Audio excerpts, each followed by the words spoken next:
As we explored in the previous segment, the constellations were indeed an important part of the ancients' culture. But what made them important to astrology are the movements of the sun and moon, as well as 5 little points of light.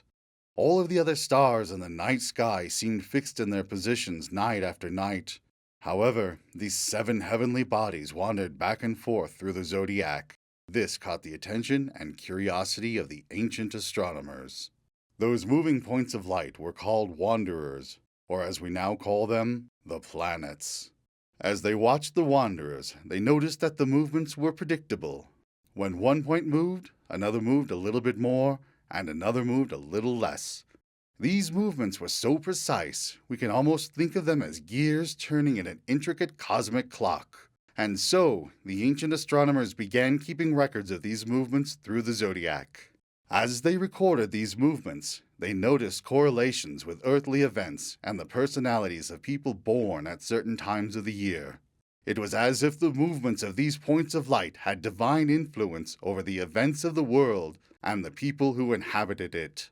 So it was believed that these lights must be the gods or vice-regents of the gods. Thus, they were named after the supreme deities of their religions and described with the attributes of those gods. The sun is the great identifier. It illuminates the darkness and shadows, making everything known. As it is lord of the sky, so too does it lord over wealth, royalty, and the vital force which brings forth health and strength. Lighting the night sky but not dispelling the shadows, the moon highlights emotions, dreams, and aspirations. Like the tides rise and fall, so too do emotions. In the depths of the mind, with memory and dreams, we find the light of the moon. The winged messenger, Mercury, never strays far from the majesty of the gods, as seen in the sun. Mercury represents all things of the conscious mind, communication, awareness, cognition, and how we express ourselves. Love, passion, and pleasure are the domains of the great goddess Venus. Her dominion is found represented in the movements of the planet Venus. Bringing her feminine energy into each of the constellations, she accentuates the finer things in life and indulgence in the senses. The great god of war, Mars, boldly steps forward to exemplify action, energy, drive, and passion. In his pursuits of victory, we find attributes of ambition and completion. Never mistake the aggression of Mars or the bluntness. Looming large is the great god of gods, Jupiter, ruling over religion and philosophy. Jupiter's clear-minded intellect brings understanding to spirituality, politics, ethics, and morality.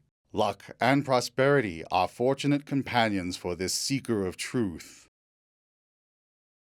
The last of these planets brings limitations, lessons, and discipline. Saturn is the old god of time and father of Jupiter. As the authority and a mentor, Saturn governs tradition, perseverance, the passage of time, and the orderliness of all things.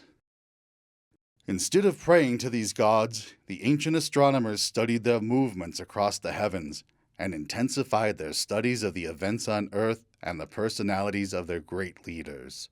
Soon they understood how the movements of the heavens correlated with earthly dealings and could make predictions of events to come.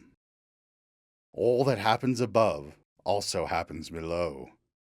Now that you know of the constellations and the planets, we can begin to put it all together and try to make sense of the clockwork cosmos of which each one of us plays an integral part. In Part 3, we will explore how the movements of the heavens are connected with the events on Earth.